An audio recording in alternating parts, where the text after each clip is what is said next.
Hello viewers, welcome to Magesh Chemistry classes.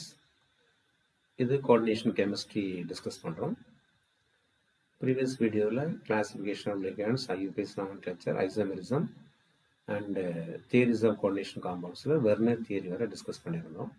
Now the valence bond theory and CFT. First one is the Werner theory. Werner theoryல ஒரு மெட்டலுக்கு ரெண்டு valence இருக்கும், primary valency, secondary valency. Valence bond தியரியில் வந்து ஒரு 3 பாயிண்டோட எடுத்துக்கலாம். Vacant orbital, hybridised and overlap. வேக்கண்ட்னா என்ன ஆகுதுன்னா, சென்ட்ரல் மெட்டல் அயான் வந்து முதல்ல ஒரு எம்டி ஆர்பிட்டால்ஸ் கிரியேட் பண்ணும். அந்த ஆர்பிட்டால்ஸில் வந்து ஹைப்ரிடைஸ் ஆகும். ஹைப்ரிடைஸ் ஆகிறது வந்து லிகாண்ட்ஸோடைய ஃபீல்டு எலக்ட்ரான்ஸ் கூட ஓவர்லாப் ஆகும். ஸோ ஹைப்ரிடைசேஷன் வர்றதுனால அதுக்கு ஒரு ஜாமெட்ரி வந்துடும். ஓவர்லாப்பிங்கை பொறுத்து அதோடைய பாண்ட் ஸ்ட்ரென்த் இருக்கும்.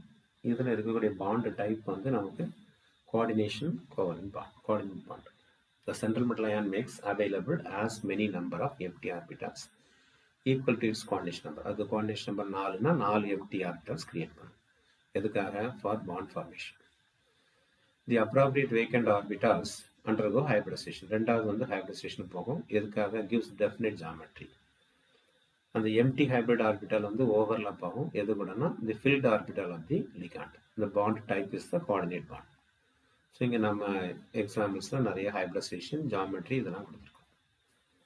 எக்ஸாமினேஷன் பாயிண்ட் ஆஃப் வியூவில் இதில் என்னென்ன ஹைப்ரிடைசேஷன் இருக்குது, என்ன ஸ்ட்ரக்சர்ஸ் வரும் அப்படிங்கிறது கொஸ்டினாக இருக்கும். இதில் நம்ம சில லிமிட்டேஷன்ஸ் இருக்குது. அது என்னென்னு பண்ணலாம்னா சில எக்ஸாம்பிள்ஸை பார்த்துட்டு அதுக்கப்புறம் அந்த லிமிட்டேஷன்ஸை அண்டர்ஸ்டாண்ட் பண்ணலாம். Apply valence bond theory to the following complex. First கேஸில் உள்ளது நிக்கல் டெட்ராகார்பனேட். நிக்கல் atomic number அதுக்கு வந்து 28.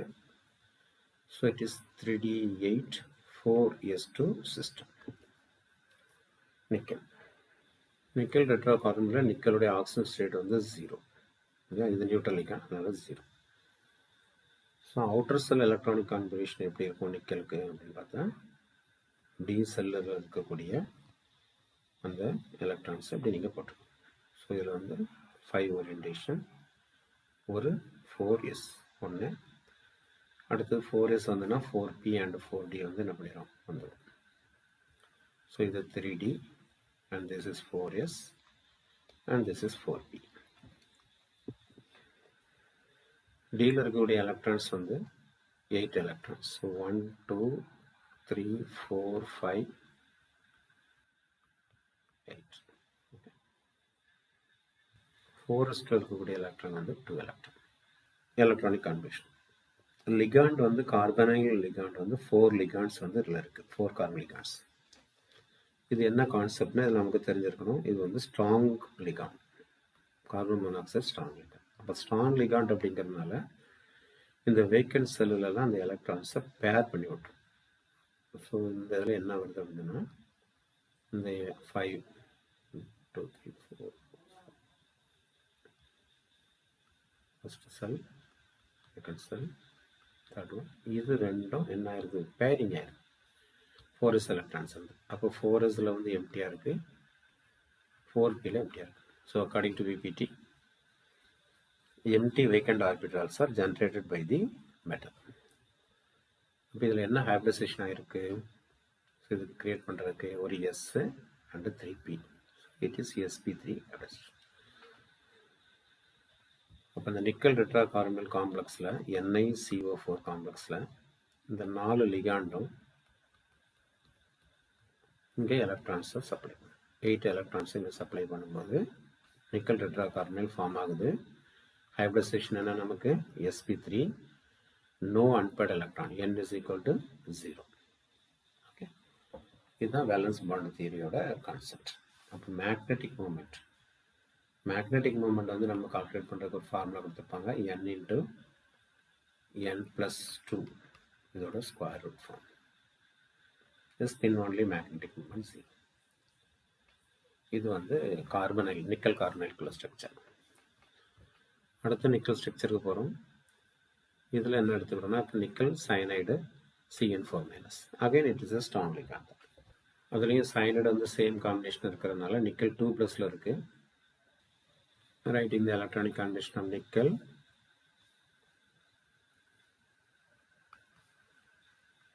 Nickel tetracyanide இந்த ஃபார்மேட்டில் இருக்குது. இப்போ நிக்கல் வந்து இதில் என்ன ஸ்டேட்டில் இருக்குது, 2+ ஸ்டேட்டில் இருக்குது. ஸோ நிக்கல் 2+க்கு எலக்ட்ரானிக் கான்ஃபிகரேஷன் என்ன, 3d8. 4sல உள்ள 2 எலக்ட்ரான்ஸ் போயிடும். ஸோ இப்போ ஆல்ரெடி இங்கே நமக்கு இருக்கிறது டி செல்லில் வந்து 8 எலக்ட்ரான், 1 2 3 4 5 6 8, 2 vacant. ஸோ 4s வந்து எம்டியாக இருக்கும் and 4p வந்து எம்டியாக இருக்கும். So this is 3d, this is 4s and this is 4p. Cyanide again it is a strong ligand. இப்போ என்ன பண்ண, இந்த எலக்ட்ரான்ஸை பேரப் பண்ணி விடும். பேரப் பண்ணி விட்டா 1 2 3 4 5. ஸோ இது வந்து பேரிங் ஆயிடுது, இது பேரிங் ஆயிடுது, இது பேரிங் ஆயிடுது, இதுலேயும் பேரிங் ஆயிடுது. ஸோ இங்கே ஒரு எம்டி இருக்குது. இது 4s empty, 4p empty. So இங்கே ஒரு டி இருக்குது, இங்கே ஒரு எஸ் இருக்குது, இங்கே ஒரு b2. ஸோ dsp2 ஹைப்ரிடைசேஷன் இது நடக்கும். ஸோ நிக்கல் டெட்ராசைனைடு காம்ப்ளெக்ஸில் dsp2 hybridization. Again, number of unpaired electron is equal to 0. Spin only magnetic moment is 0. So hybridization on the changing dsp2. Nickel carbonyl in the complex on the sp3. The sp3 in the inner safe form. The first box sp3 in the tetracatal nickel carbonyl, dsp2 in the square planar. Example NaCN4 2 minus.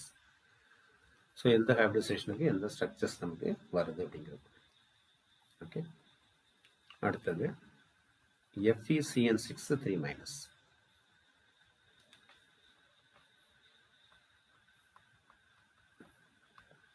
FeCN6 3 minus இது அதோட. அப்போ நம்ம Fe எழுதணும். Fe வந்து நமக்கு 26. அப்போ வந்து Feக்கு நம்ம எழுதுனா 3d6 4s2. அப்போ இதில் இருக்கக்கூடியது வந்து இது வந்து அயன் வந்து Fe3 ஸ்டேட்டில் இருக்குது. ஸோ +3 இருந்தால் 3 எலக்ட்ரான் நம்ம ரிமூவ் பண்ணுறோம். அப்போ 3d5 சிஸ்டம். இப்போ எலக்ட்ரானிக் கான்ஃபிகரேஷன் டி ஆர்பிட்டாலில் வந்து 5 ஓரியன்டேஷன்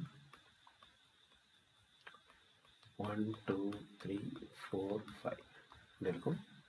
இது 3d, 4s empty and 4p also empty. Okay. 6 cyanide ligands வரும். சைனடுங்கிறது நமக்கு என்ன சொல்கிறோம், ஸ்ட்ராங் லிகாண்ட். அப்போ அது எலக்ட்ரானை பேர் பண்ணி விட்டுரும்.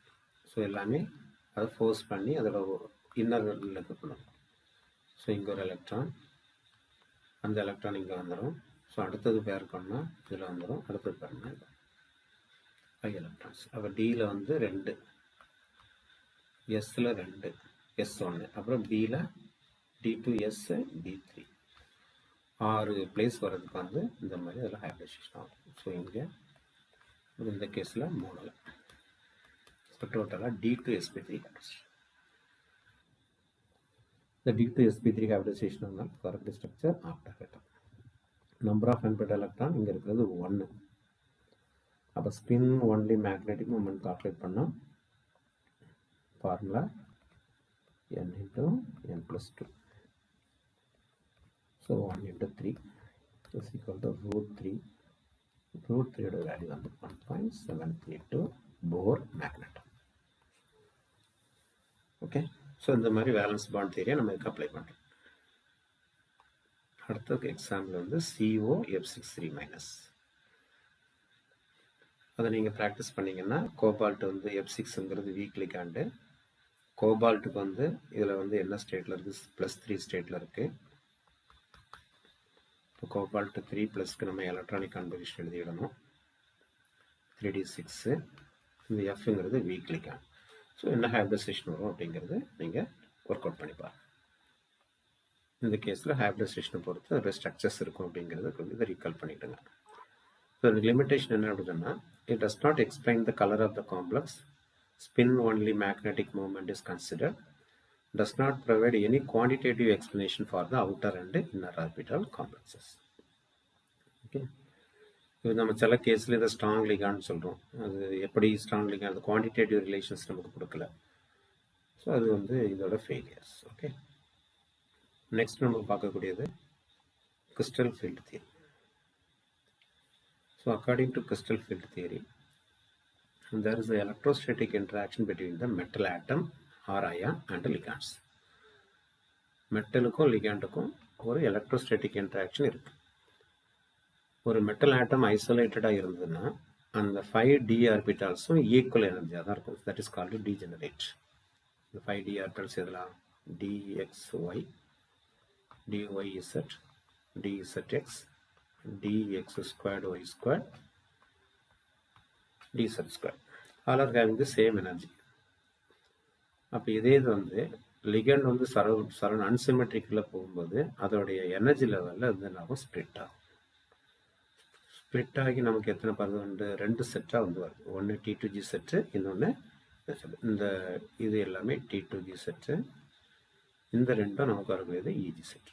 இப்படி பிரிஞ்சிடும். ஒரே லெவல் எனர்ஜியாக இருக்கிறது இப்போ என்ன பண்ணுது? 2 லெவல் எனர்ஜிக்காக போகுது. எது வந்து நமக்கு ஹையர் எனர்ஜிக்கு போகும், எது லோயர் எனர்ஜிக்கு போகும் அப்படிங்கிறது பார்த்தீங்கன்னா, the orbitals lying in the direction of ligands. இப்போ இதெல்லாம் பார்த்துட்டிங்கன்னா அதோடைய ஸ்ட்ரக்சர்ஸ் நீங்கள் பார்த்துருப்பீங்க. X, Y. So the lobes are between the axis. DX square and டிஎக்ஸில் அலாங் த ஆக்சிஸ். அப்போ அதிகமாக வந்து அது இருக்கக்கூடிய அந்த எலக்ட்ரோஸ்டாட்டிக் இன்ட்ராக்ஷன் வர்றது வந்து டிஎக்ஸ் ஸ்கொயருக்கும் டிஎஸ்எஸ் ஈஜிக்கும். So raise to the higher energy. ஈஜியோட லெவல் இன்க்ரீஸ் ஆயிடும். லையிங் பிட்வீன் த லிகாண்ட்ஸ் வந்து எனர்ஜி லோயர் ஆயிரும். அது வந்து T2G set. Energy difference between the 2 sets, one is octahedral, another is tetrahedral. இப்படி எடுத்துக்கணும் டெல்டா. இந்த மேக்னிடியூட் அது எந்த அளவுக்கு ஸ்ப்ளிட் ஆகும் அப்படிங்கிறது எதை பொறுத்ததுன்னா அந்த field strength of the ligand. Ligand ஸ்ட்ராங்காக வீக்காக அதை பொறுத்தது. Large splitting ligand strong field, small splitting ligands வந்து வீக் ஃபீல்டு. அந்த ரெண்டுக்குள்ள எனர்ஜி கண்டுபிடிக்கிறதுக்கு என்ன ஃபார்முலா? -0.4. அது எத்தனை T2G எலக்ட்ரான் கமிஷன் எழுதி பார்த்துட்டு EG எலக்ட்ரான்ஸ் எத்தனை இருக்கோ அதை 0.6 மல்டிபிள் பண்ணிடணும். இப்போ ஸ்பிளிட்டிங் இன் ஆக்டாஹெட்ரல் காம்ப்ளெக்ஸ் பார்க்கலாம். ஸோ இது வந்து ஃப்ரீ மெட்டல் அயான் 5 இதுவும் ஒரே மாதிரி இருக்கு. இப்போ இது வந்து என்னன்னா ஆக்டாஹெட்ரல் கிறிஸ்டல் ஃபீல்டில் வரும்போது ஒன்று வந்து என்ன பண்ணிருக்குன்னா EG வந்து அலாங் த ஆக்சிஸில் இருக்கனால அதோட எனர்ஜி வந்து ரைஸ் ஆகிருக்கு. இது எனர்ஜி வந்து ரிடியூஸ் ஆகிருக்கு. ஸோ இந்த 3 இங்கே வந்து நமக்கு வந்து 3 எலக்ட்ரான். ஸோ மொத்தமாக இருக்கிறது 5 டெல்டா 0. ஸோ பாதி எடுத்தோன்னா மொத்தம் 10 டெல்டா 0ங்கிறது மொத்த வேல்யூ. ஸோ அதனால் இங்கே 3/5 டெல்டா 0, இங்கே 2/5 டெல்டா 0.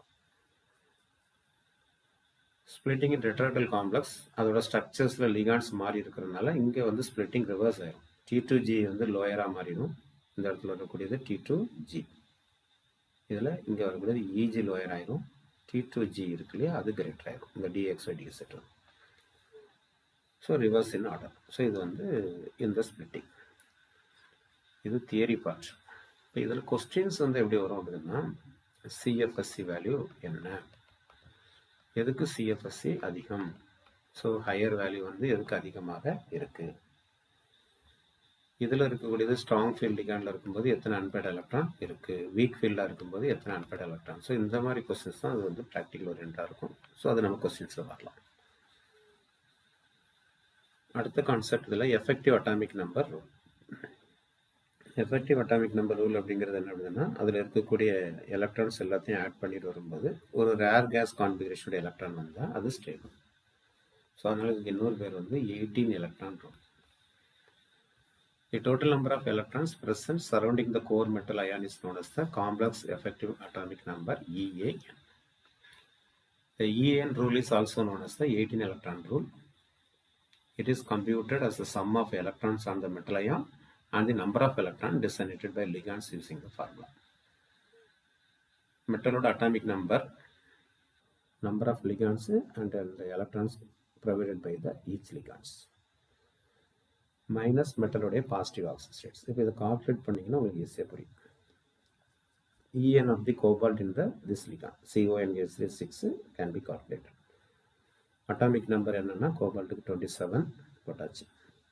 மைனஸ் அதோட ஆக்சிடேஷன் நம்பர். ஏன்னா அதுலேருந்து அந்த மைனஸ் வந்து ஏன் பண்ணுறோன்னா அந்த எலக்ட்ரான்ஸ் வந்து ரிமூவ் ஆயிடும். ஸோ இங்கே +3 ஸ்டேட்டில் இருக்குது. இது நியூட்ரலிக்கான். இப்போ -3 plus how many ligands are present? 6. அப்போ 6 × 2 அதை போட்டுட்டிங்கன்னா இங்கே டோட்டல் 36 வருது. So this complex is stable. கரெக்டான எலக்ட்ரானிக் கான்பினேஷன் இருக்கிறதுனால இது stable. So effective atomic number rule explain the stability of the complex. If the number is equal to the 18 or 36 or 54, it is stable. Okay. Next topic, application of coordination compounds. ஒரு biological சிஸ்டத்தில் chlorophyll இருக்குது, haemoglobin இருக்குது, myoglobin இருக்குது. இது எல்லாமே உங்களுக்கு வந்து metals present ஆகும். குளோரோஃபில்ல மெக்னீஷியம், ஹீமோக்ளோபின்ல அயன், மயோக்ளோபின்ல வந்து கோபால்ட். மெடிக்கல் ஃபீல்டில் வந்து சிஸ்பிளாட்டின் it is used in the cancer treatment and EDTA is used in the lead poisoning treatment. அந்த EDTA இருக்கக்கூடிய மருந்து கொடுத்தாங்கன்னா அந்த பாய்சனிங்கை மட்டும் ட்ராப் பண்ணி வெளியில் எடுத்துரும், காம்ப்ளெக்ஸ் பண்ணி எடுத்துரும்.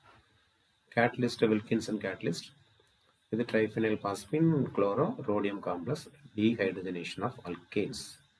அல்கேன்ஸ் அல்கினா கன்வெர்ட் பண்ணுறது யூஸ் ஆகுது.